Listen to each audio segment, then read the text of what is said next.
All right, Shalom. I want to give all praises, honor, and glory to Yahweh, Bahashem Yahushai, Bahashem Rakah Kodash.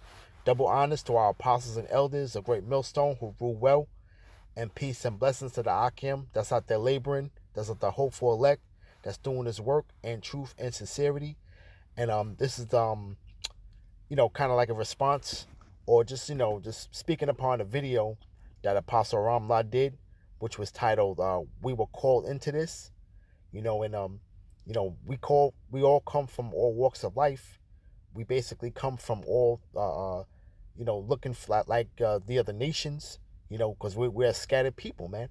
And you have a lot of people that are trying to come up against uh the gathering, man. All right. You have these guys that are this black only Israelite thing, that everybody has to look like Wesley Snipes, to be of Israel. And the people coming on the comment board, people are basically having a doctrine, uh, you know, going by that notion that all Israel's supposed to look like this, like Negroes, like a bunch of Negroes, and this was like an exhortation for brothers that's out of the Northern Kingdom, brothers that look like the other nations that are in the faith, man. Because we know that this word is going out throughout the four corners of the earth, and the Lord is calling back His sons. You see, but we have these people that are putting comments on comment boards, and and it's just an exhortation to for brothers that may have that little bit of a doubt, of if they might be of Israel, and it's not but Satan at the end of the day, you know. But also at the end of the day too, we also have agents, okay, that are basically on these comment boards, man, because they're trying to upset the prophecy of the gathering, man. You know, they basically know that the tents of Judah shall be saved first. So you're gonna have the masses of Judites coming to this thing first, man. And get established, man. All right, and it's only right because hey, the lawgiver should not be come from between their feet. Roughly paraphrasing, man. You know, all right. The scepter is going to be established with Judah because that's the same tribe as Yahushai. You know, but you have people that are basically trying to upset prophecy and trying to put doubt in the minds of Judah, and put doubts in the mind of the Northern Kingdom, and and these guys, it's senseless that they doing this thing, man. Because when you really look at this whole thing, you see the physical evidence of the Northern Kingdom, the Latinos, Native Americans being Israelites. There's more physical evidence of them being of those people than it is of the Southern Kingdom, man. I'm talking about relics and just history, all right, that backs it up, man.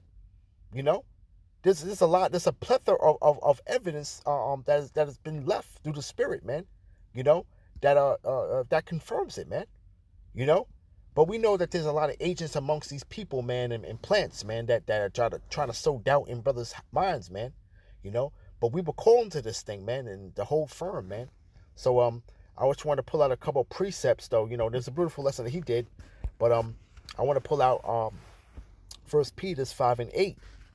Be sober, be vigilant, because your adversary, the devil, as a roaring lion, walketh about seeking whom he may devour.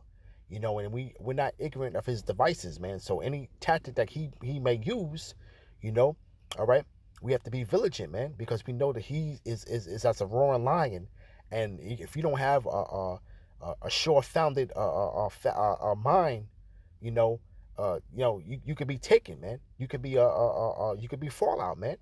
You know, okay, you can have that little inkling of this unbelief, man, and it just turned to something to where it's like, hey, man, you may just be out of this whole thing, man. You know, but we have to be on point, man. We're knowing that we're not ignorant of this man's devices, man. Of sowing that seed of doubt in brothers' minds, man. Right? Verse 9, whom resist steadfast in the faith, knowing that the same afflictions are accomplished in your brethren that are in the world, and brothers are pretty much going through the same thing, man, and just holding firm, man, and just continue doing this work, man. You were called into this thing, man. The Lord is not going to call people and give this wisdom, knowledge, and understanding to another nation, man. Okay, to a so-called heathen, man. So the wisdom and knowledge and understanding that you have received from on high, man, it's the Lord's will, man. Okay, it's the Lord's will, man. It's like, and the scriptures say, man, and study to show thyself approved, man. Then the Lord's not going to give this truth to a heathen, okay, and then have that person come into the thing, and then just take it away. He's not going to give this word to a heathen, man. He's going to give it to his sons, man. He's calling his sons back into the fold, man. You see? And once you get this word, man, you have to know that, hey, the Spirit itself bear witness without spirit that we are the children of the Most High, man.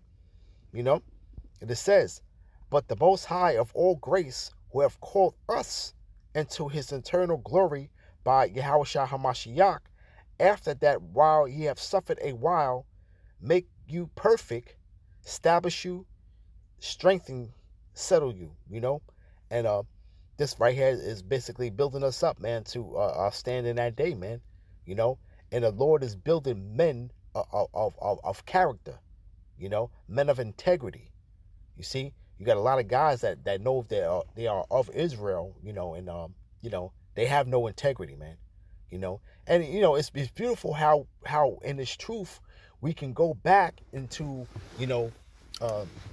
when Paul was on the scene, and these very same people, man, those same spirits are coming back, man.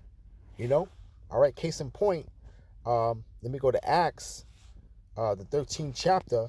I want to talk about Paul and Barnabas when they went to Antioch. All right, and there was a situation where they basically was in the synagogue teaching. All right, and the Israelite foreigners were hearing the word of the Lord, and they believed on the Lord and believed in the salvation, the coming salvation of the Lord, okay, and they were coming into the fold.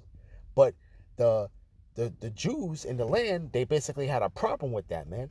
So I want to pick it up at Acts the 13th chapter, and let me start at, about 40 verse. All right, okay, cue it up real quick. It says, behold, ye despisers, and wonder, and perish, for I will work a work in your days, a work which ye shall in no wise believe, though a man declare it unto you. And when the Jews were gone out of the synagogue, and the Gentiles besought that these words might be preached to them the next Sabbath, man. And this basically was Paul and Barnabas in Antioch, and I was speaking about how they basically was going through the whole history of the Israelites going into in bondage, okay, in Egypt, and coming out of it, being delivered, and how the Lord was guiding us through the Spirit, and basically how we were raised up as a nation, man. Going through how we went through judges, and we sought out a king, okay, and hey, it's a beautiful thing to where Paul and Barnabas, man, was preaching this into where the Israelite foreigners, basically, these were, they were living the lifestyle and mannerisms of the heathen, but they all believed, man, okay. So it says, verse 43, now when the congregation was broken up, many of the Jews and religious proselytes followed Paul and Barnabas, who, speaking to them, persuaded them to continue in the grace of the Most High. Okay, right? Now we're going to read it on, right? A few more verses, I want to get to the point. It says, and the next Sabbath, the next Sabbath they came almost a whole city together to hear the word of the Most High. And when the Jews saw the multitudes, okay, talking about the Israelite foreigners that were basically coming back into the fold, right? They were filled with envy and spake against those things which were spoken by Paul, contradicting and blaspheming, and they were basically coming up against everything that he said. First they believed, but then when they seen the multitude coming into the fold, they basically was trying to slander Paul, man. And let me grab this real quick in the let's see. Let's go to Acts 13. I want to read that in the New Living Translation real quick. This is Acts 13. I believe that was the 45th verse. All right, let me set it up real quick. This is Acts 13, verse 45. Okay, and I'm going to read that in the New Living Translation. Okay, but when some of the Jews saw the crowds, they were jealous, so they slandered Paul and argued against whatever he said. You see? And that's basically what these scoffers are doing up on the comment board, man. Okay? They want to argue on every single point. Is because why? It's because they're seeing the faces that are coming into the fold do not look like a bunch of Negroes, so to speak, man. Okay? All right? And this is the same thing that happened, man. That's happening now. All right? They're seeing that the faces are not looking like them, so it's bringing them to envy, man. Okay? And this is why you have a lot of the scoffers that are scoffing on just that one notion, man. You see? Right? So it says, let me get back over here and read it. Okay? So it says, then Paul and Barnabas waxed bold and said, it was necessary that the word of the Most High should first have been spoken to you. All right? Talking about you Judah, the southern kingdom, chiefly. Okay? But seeing ye put it from you, and judge yourselves unworthy of everlasting life, lo, we turn to the Gentiles. And Paul was that messenger. Okay? That was the Spirit was put upon him from the Most High. All right?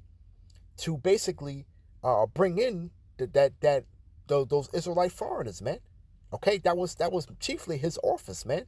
This is why Paul did these journeys throughout Asia Minor, man. You see, all right. But Jake rejects this word, man. A lot of Judites and a lot of you Southern Kingdom, you reject this word, man.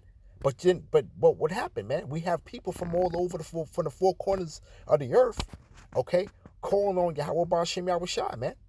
You see?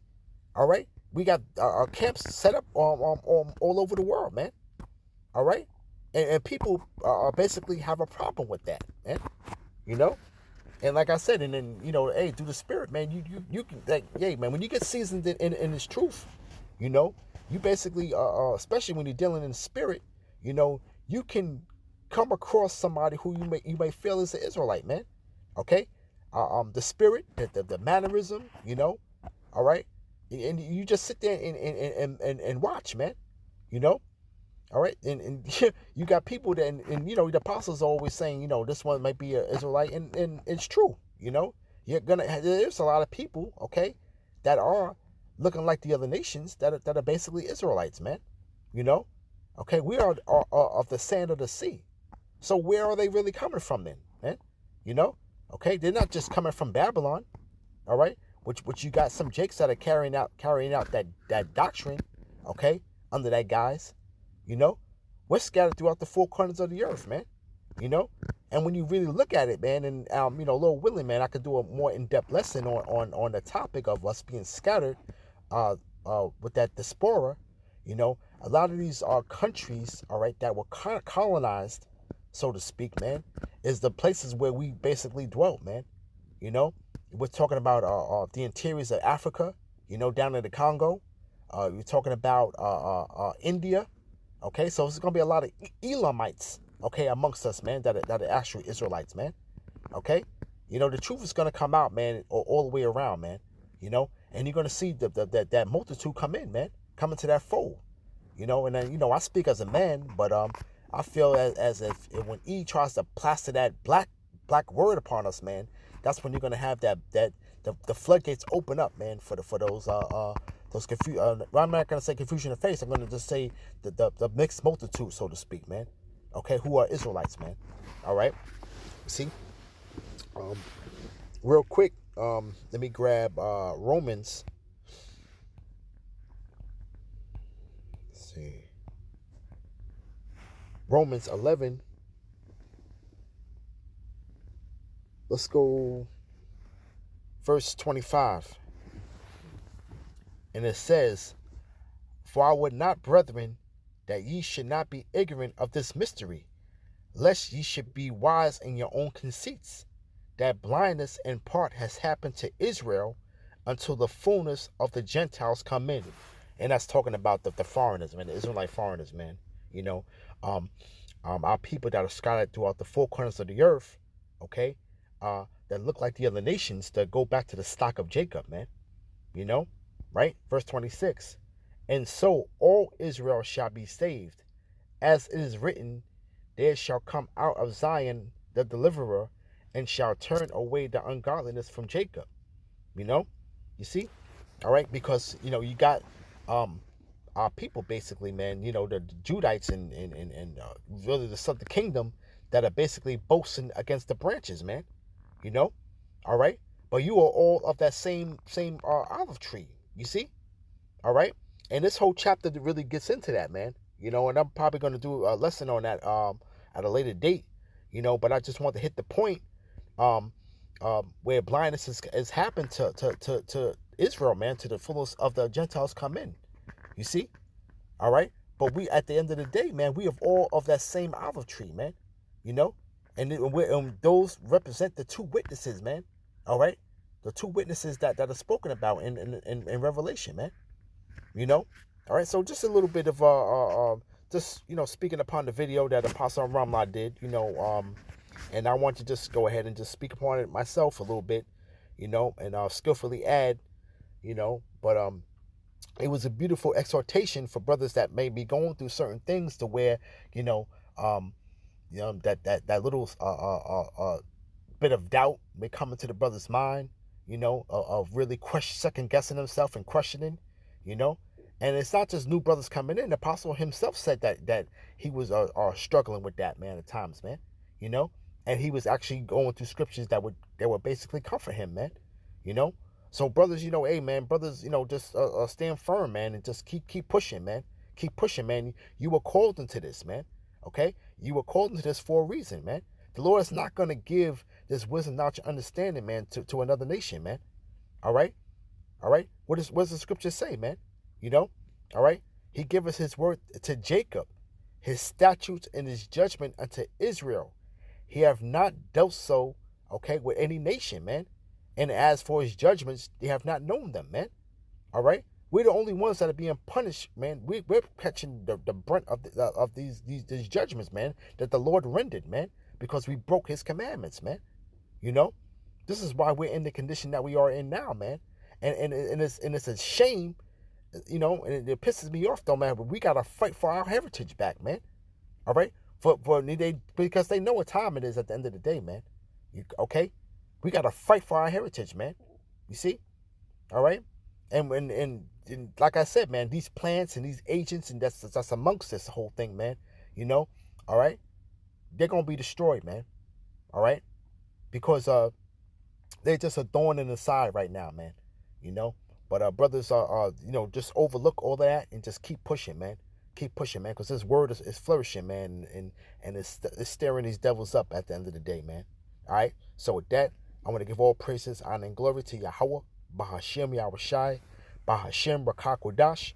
Double honors to our apostles and elders, a great millstone who rule well, and peace and blessings to the Akim that's out there laboring, that's out the hopeful elect, that's doing this work in truth and sincerity. Shalom.